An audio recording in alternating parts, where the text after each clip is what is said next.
Hey, Dwell, it was so great to be with you all last week at Jubilee. We had a wonderful time out at Carpenter Creek Winery. It was so fun to have many of you come early and have a glass of wine and just relax and hang out together as friends and church family.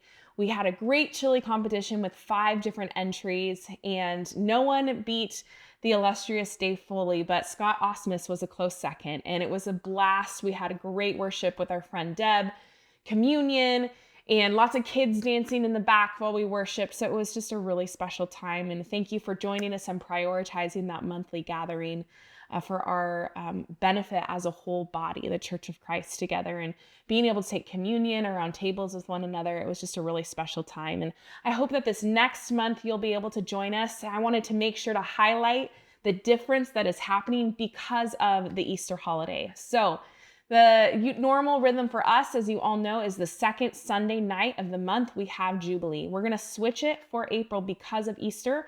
Our Jubilee is going to be Easter Sunday morning up at the farm in North Plains, where we will have an Easter brunch, an Easter egg hunt for the kids, and an Easter egg hunt for the adults. We will also take communion together in small groups and just have a great time celebrating the resurrection of Jesus together that morning. So make sure you mark your calendars for April 20th in that morning at 10 a.m. We will be gathering, and the signups are out now, so we know what everybody's bringing and we can plan well for the potluck. So go ahead and do that. Sign up if you're coming of what you'd like to contribute and bring so we can have a delicious breakfast together. And then the weekend before, when we normally would have had Jubilee, is going to be our Easter serve. And so hopefully you've seen by now the announcement that's gone out about our partnership with Love Oregon, which is an amazing program that helps foster children and then foster families for kids ages 0 to 6. So as they get placed into a home, many foster kids do not have the items that we would think that basic needs that they would have those met, but they don't. And so instead of putting that on the families who could get a call like very last minute, middle of the night to come get them that day, With Love sends them with things like a toothbrush and kids toothpaste and kids hair wash and body wash. And so these classic kind of care bundles, they call them, they always hand those with every foster kid that goes through their, that gets a call, whatever foster family contacts them. But in addition, they provide some really cool things like spring clothes. So we get to help by putting on this donation drive to request some of these items like cute little Easter dresses and, bow ties and slacks and Easter shoes, so that these kids, when they go to church or they take their family photos this spring, they have something that this new family can take together. And so we are putting on this drive in the Orenco area on Saturday, the 12th, and we are blasting out to other churches and other people in the city to say, come donate, drive through. We'll give you a free Krispy Kreme for everyone in your car if you donate. And so we will be needing people to serve for the donation drive itself and taking those items and going through them and making sure that they look good, because we're asking for new or like new items. And so we'll be organizing through those, putting together care bundles, and then we're just looking for people to donate. So mark your calendar, start shopping now, and we're really, really looking forward to that. It is on our website where you can see the shopping list. Again, like new or new. We're sticking to spring colors and patterns, and you'll see a very specific list that they ask us to stick to. So I'm excited to partner with Love Oregon. This is our first time, our first experience with Dwell. So let's show them what we're about. Let's show them the love of Jesus as we practically meet some needs together. So I'm stoked about that. So that's what April's going to look like, which is kind of this, like I said, flip-flop with the Jubilee and the serve and all of that. Meanwhile, we'll be meeting in our home churches still. Make sure you connect tonight, home church leaders, with your people about what that schedule is looking like for you, because our goal is to finish the way by the end of April. And so we're still going to be meeting, and why don't you go over that together tonight of what that schedule looks like for weeks 6, 7, and 8. So that is the month of April. I know that many of you right now are going to be anticipating spring break coming up. So happy spring break to many of you who are going to travel and celebrate that time together. And in light of that, as we're planning for our blessing week this month, because next week, right, it's the 4th week of the month, we don't meet together. We focus on blessing and outreach and outward service. We're waiting to hear back from Family Promise. We've connected with them, and we already got together a small team of people to go to their Beaverton clothing closet and help them complete that project this coming Saturday. And then a couple of people to help bless the Campos family as they're going to do some pressure washing at their house. So we had like a couple kind of last minute things come together. So don't be offended or upset if you didn't hear about all of this. We put it out on some smaller channels, not like a church-wide blast, and got responses so quickly that it filled up right away. And we're so super excited. So what that means for you is if you're not participating in this blessing that we've formed, remember, the idea is not about checking the box of the blessing week. It's about asking yourself, the people God surrounded with you with, of who, Lord, who could I bless? Who could I bring joy to? Who could I bring encouragement to? And every one of us, I'm sure, has someone that God will bring to mind. So make sure you're doing that this next week, and maybe report back to one another through Church Center or text or the next time you get together. So that's what Blessing Week is looking like for Dwell this next week. And then I wanted to make sure that you all know that this week of these last 2 weeks of Sabbath, right, have been probably something that was a little bit challenging or new for many of you. I got to visit a few of the different homes and hear your responses. And there were several people in those homes that said Sabbath is like the hardest one for me. So I'm praying that we'll be able to have a really good, honest conversation tonight in your homes about what you experienced, what went on. And before we get into that, I want to make sure that all of you are aware that as we finish up the way at the end of April, we'll be starting up a new series in the beginning of May, which is going to be announced shortly after we do a couple more fine-tuning things and conversations. But I'm excited to get back into the Bible with you all and do more of that verse-by-verse type of studying that we've been used to and we were founded on. So this is just kind of a fun little break to take and reset and look into these spiritual disciplines. And now we're going to anticipate going back into scripture together in May. Before we pray together, I do want to mention a save the date that I did throw up in Slack, which is April 26th, which is a Saturday. We're going to be having a work party out at the Bryson's Happy Place, which is, if you've not been there yet, it is a beautiful spot along the river on the way to the coast, just kind of outside of Vernonia. And we get to go and enjoy that, many of us in our church throughout the summer, but specifically for an outdoor service. And so we want to bless them and give back for all that they allow us to do and use that property by going and helping get it ready and prepared for their summer. So weather permitting, April 26th, we will be out there and we'll be announcing those details as we get closer, but wanted you all to save the date. So thank you so much for all of you who give and just really participate in being part of the church family through your financial commitment and your sacrifice. Every day I'm blown away at the provision of the Lord and the way that he has equipped this church body and this community to meet the practical needs around us. And it's because of your tithes and the offerings that we can meet such practical needs, from food and rent or counseling to supporting missionaries to supplying what we need in our home churches or kid care. Blessing people who are just having a really hard time. The ministry that we're doing is going and staying local right here. We are doing incredible work. So thank you for being part of that. And I just bless all of you and ask for an extra blessing for those of you who continue to give. Thank you so much. And we're going to pray, and then we'll release you to be into week 5 of the way. So Jesus, we thank you that when 2 or more are gathered, you say you are in their midst. And so, God, tonight we pause and we give thanks for the people that we are sitting amongst. We thank you, God, for the way that you've gifted and equipped and called every single one of us.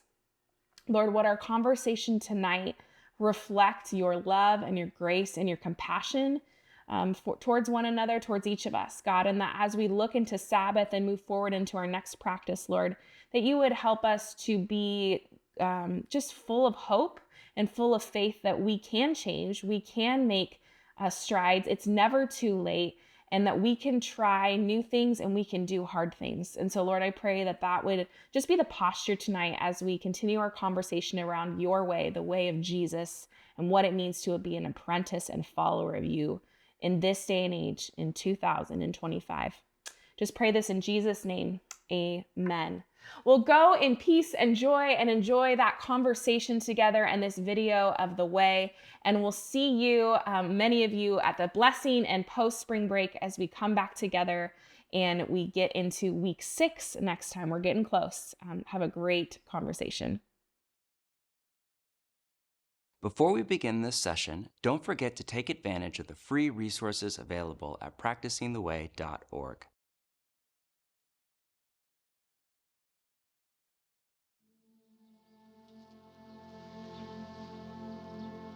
Jesus once said, "In this world you will face trouble." Suffering comes to find all of us. The loss of a loved one, a cancer diagnosis, the breakdown of a relationship. And over time, emotional pain accumulates in our soul. We carry our history in our body and live our past in our present.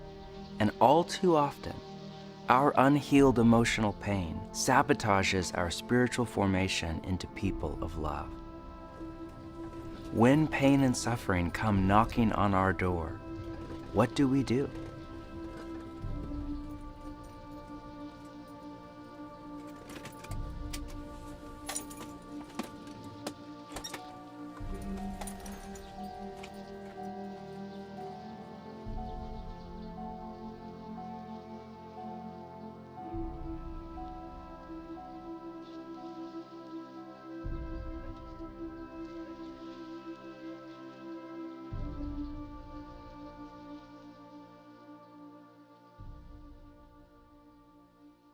We left off last week with the practices of Jesus, ancient spiritual disciplines by which we open our life to God.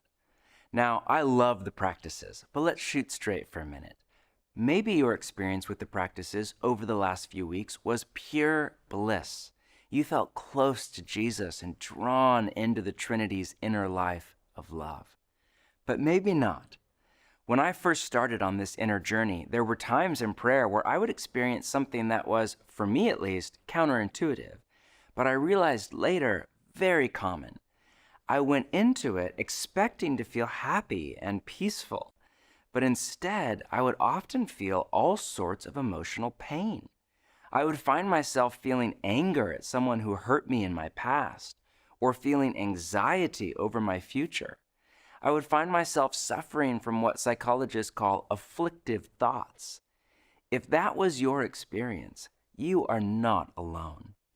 Often what happens in the practices is when we slow down and come to quiet before God, all our undigested emotional pain that we've pushed down in the busyness of life, it comes up from the shadow to the surface of our heart.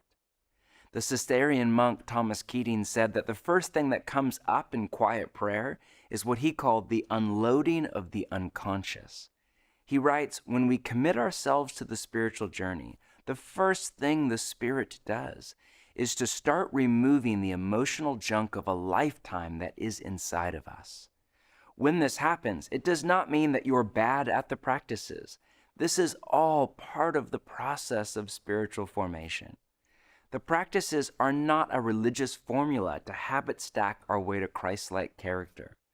Rather, the practices create time and space for the unprocessed emotional pain of a lifetime, from our childhood wounds from 20 years ago to a passing slight from a coworker the day before, to come out of the shadows and into the light where they can be healed. In the therapy world, they call emotional pain a trailhead. Pain is an invitation from your soul to explore a path in your story, to follow it down to its origin point in search of healing. Think about the role of pain in the body. When you get hurt, pain is kind of your body's way of getting you to key in on a part of you in need of attention, healing, and love. The pain is a signal to your mind something is wrong in your body and in need of healing. Emotional pain is very similar. It's often a signal from our soul that some aspect of our person is in need of attention, healing, and love. The problem is, the modern world does not know how to deal with pain. There are 3 common cultural responses to emotional pain. The first is to deny. You just deny that you have pain. This is the most popular response in a lot of Christian circles because it's so easy for us to spiritualize our denial as faith in God. The psychologist John Welwood called this spiritual bypassing, which he defined as a tendency to use spiritual ideas and practices to sidestep or avoid facing unresolved emotional issues, psychological wounds, and unfinished developmental tasks. It is a futile attempt to co-opt the Christian theology of hope to skip over our pain and chase the Western life script up and to the right. The thing about denial is, it works incredibly well. It is the most effective of all coping strategies. The problem is, it's a short-term strategy and it's incredibly dangerous. Think of physical pain. If you get hurt and it's not dangerous, your body will likely self-heal. Just give it a few days or weeks. But if you have a pain in your body that won't go away, it's highly likely that something is seriously wrong. And if you deny it or ignore it or pretend it's not real, it could grow and damage you or even kill you long term. Sigmund Freud was wrong about almost everything, but he was right that whatever we refuse to face in our inner lives has the most power over us. Denying any part of our inner life, especially those parts that are in need of a healing touch, always has destructive consequences on us and on others. The second option is you detach. You emotionally disconnect from your feelings. Certain personality types seem to have the ability to cut off their emotional pain.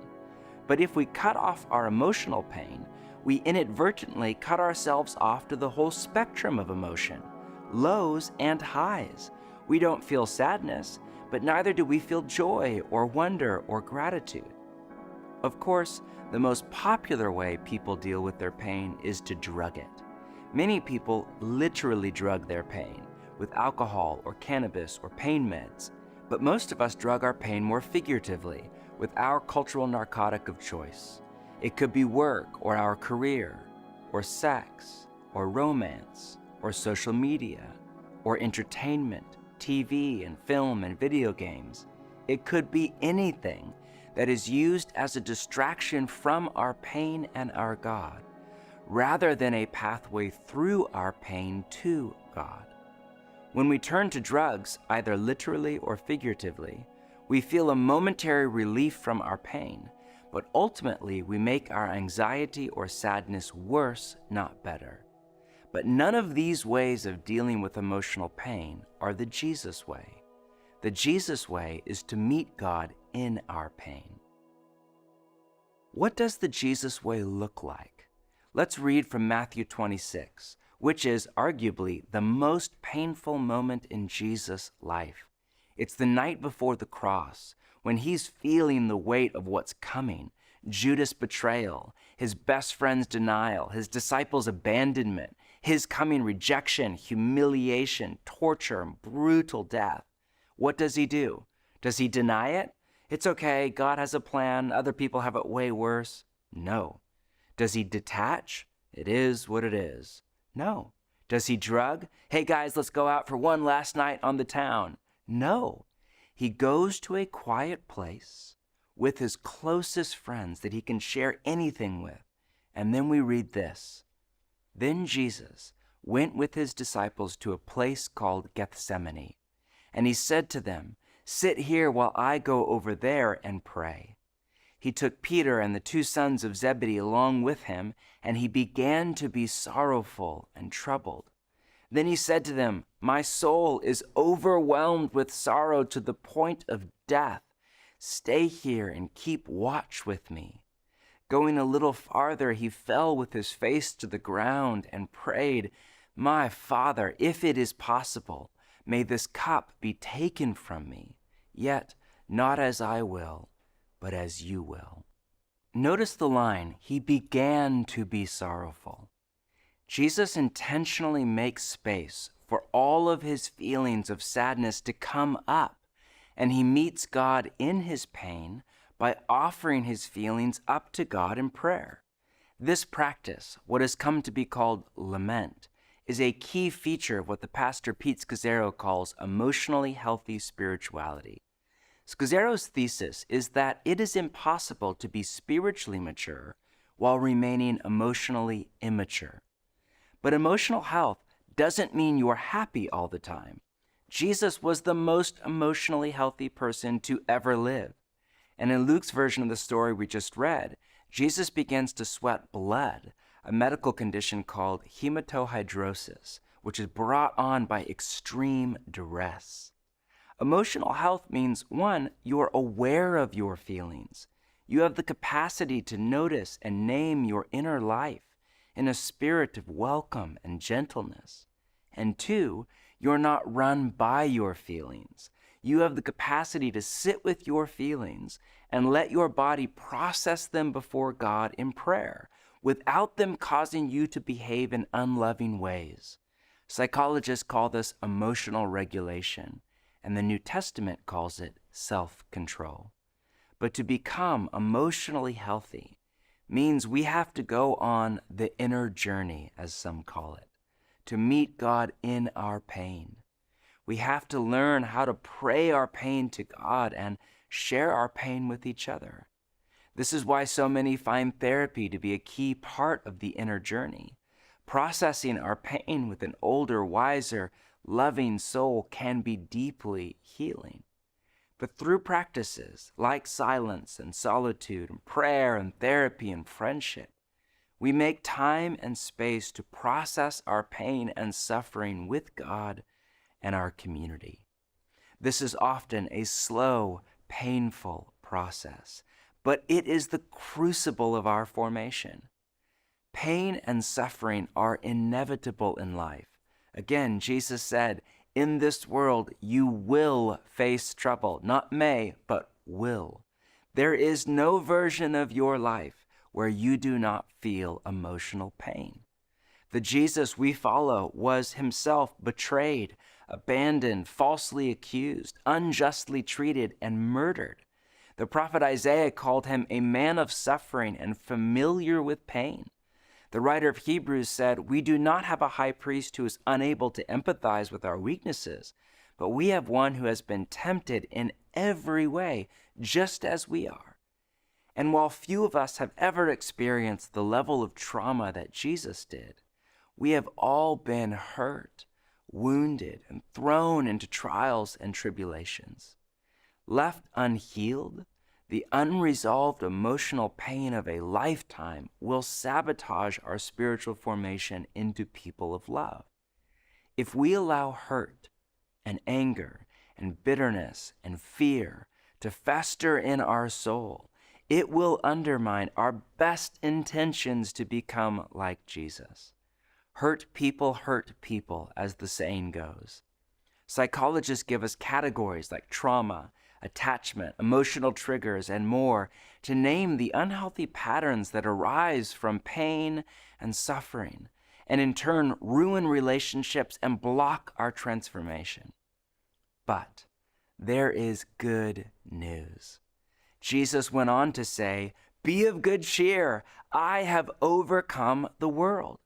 Because of Jesus' incarnation, crucifixion, resurrection, and ascension, no pain and suffering is meaningless as it is in a secular worldview, because death and all his friends have been overcome by Jesus, which means the very pain and suffering that can sabotage our spiritual formation can become the secret to our spiritual formation. Our breakdowns can become our breakthroughs. The risen Christ has the power to take any evil, no matter how heinous, and use it for good. Nothing is wasted. As Paul writes in Romans, we know that in all things God works for the good of those who love him. James says it this way, "Consider it pure joy, my brothers and sisters, whenever you face trials of many kinds, because you know that the testing of your faith produces perseverance. Let perseverance finish its work, so that you may be mature and complete, not lacking anything." Peter adds this, For a little while you may have had to suffer grief in all kinds of trials. These have come so that the proven genuineness of your faith, of greater worth than gold, which perishes even though refined by fire, may result in praise, glory, and honor when Jesus Christ is revealed. Do you see it? The very pain that we all want to deny or detach from or drug is the pathway to our transformation, if we, like Jesus, will only meet God in our pain.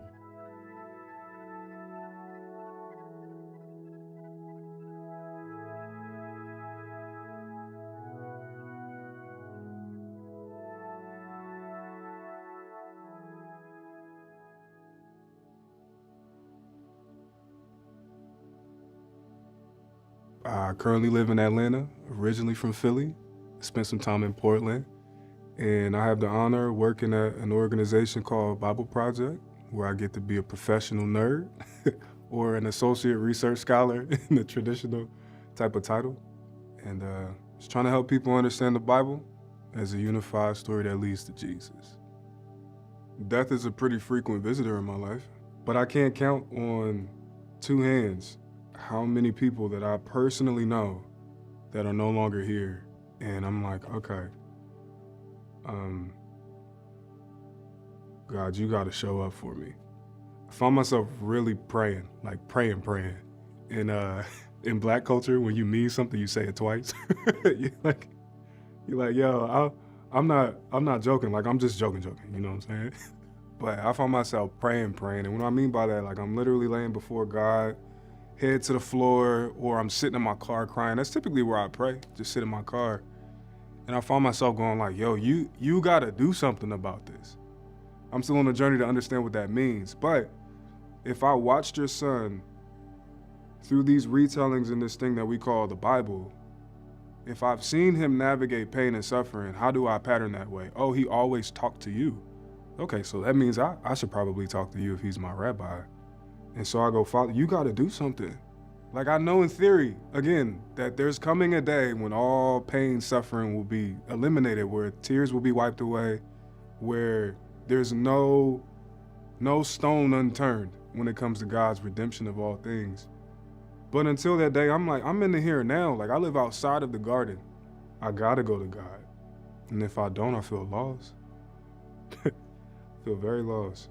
No amount of conversations that I have with family or friends or associates or whatever category of people, there's nothing like when I actually take time to stand with God face to face through prayer.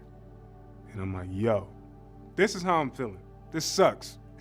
Yeah, I'm a priest. I don't want to fluff them up and give. You know how I feel like Psalm 13, I think it's Psalm 13, when David writes how he's like, yo, this is how I really feel up front. And then he gets into a petition, and then he gets to praise at the end. So much of my theology of suffering and so much of my prayer life has been, let me fluff God up first. Let me give the praise first, like a scapegoat, to really then get to what I want to say and to get to where my honest emotions are. And I've learned through just my experiences and just my under 30 years of life, I gotta go to God.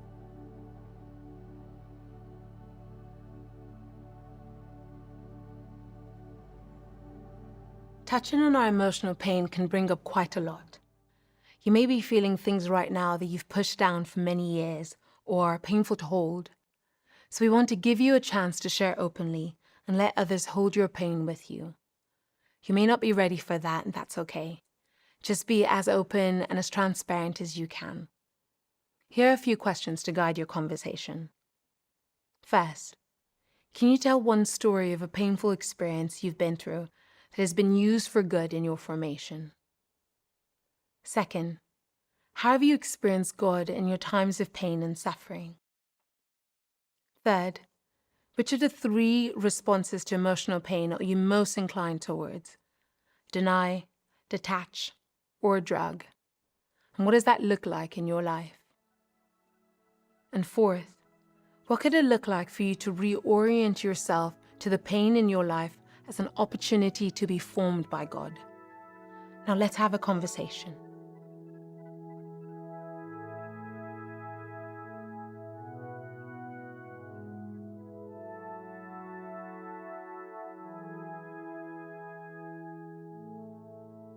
This coming week, we're reading part 5 of the Practice in the Way book. In your companion guide, you find extra resources to go further, but go ahead and open to session 5 as we prepare for this week's spiritual exercise.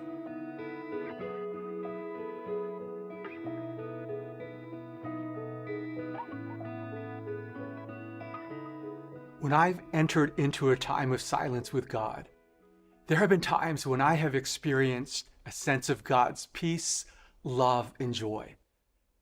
But there have also been times in the silence, like John Mark's experience, when anxiety has risen up in my heart, or a feeling of anger, resentment, or envy towards someone. I name these emotions and then lift them up to God in prayer. The journey into emotional health involves learning to notice and name our emotions in the presence of God. When we notice and name our feelings, they have less power over us. If you were to name a painful emotion like fear, anger, disappointment, or jealousy, a brain scan would show that your very act of naming it quiets that emotion. This is why psychiatrist Dan Siegel encourages us to name it to tame it. This week, for our practice, we are inviting you during your rhythm of daily prayer to set aside time on a particular day for a specific prayer exercise that we have prepared in your guide called Noticing and Naming Your Emotions. The purpose of this prayer is to bring our emotions to God and to experience His love and presence. Begin by finding a quiet place that's distraction-free without devices to pray. Take a few deep breaths, relax, and center. There are 4 steps to this prayer exercise. First, notice your emotions.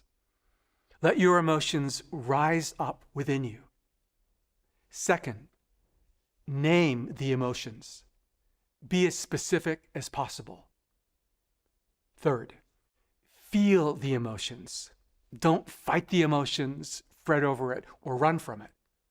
When we fight an emotion, it gets bigger, not smaller. Let the emotion rise like a wave, peak, and then pass you by. After 90 seconds, an unimpeded emotion will typically transform on its own. Fourth and finally, offer your feelings to God. Express your emotion to God and entrust your life to Him. You may want to set aside space to name an emotion you are carrying once this week or a few times. As you do this, some of you might have a profound experience, but others may wonder, am I doing it right? Like most practices, the deepest impact happens over time as the practice becomes part of our life. So don't feel any pressure this week. Give it a try, reflect on it, and then process it with your group in the next session. You can engage this powerful exercise for the rest of your life as you walk with God and seek to open your inner world to Him. May God give you courage and peace as you notice and name your emotions this week.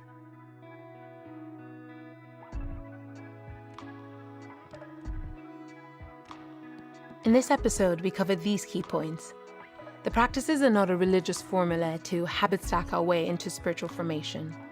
When we slow down and come to quiet before God, often the first thing that comes up is emotional pain, as our soul begins to process and discharge all the pain and suffering of our life. There are 3 primary ways people deal with pain: deny, detach, or drug. But the Jesus way is to meet God in our pain.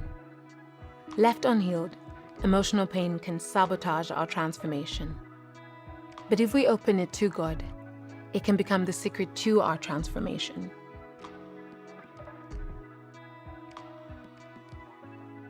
In closing, some of you are in pain right now. The essential question in difficult times is, how do we let our pain and suffering become a portal to God and His transformation? How do we let it form us and not deform us? The answer is, we accept Jesus' invitations. There's a metaphor I find helpful from the Christian psychologist Larry Crabb. Imagine your emotional life like an iceberg. Above the surface is what Dr. Crabb calls the managed life, where our focus is on living by a set of principles to be successful. Our driving question is, how do I look and feel good? But inevitably, we get hurt, betrayed, rejected, let down, and we slip down into what he calls the wounded life, where our driving question is, what can I do to get back to looking and feeling good?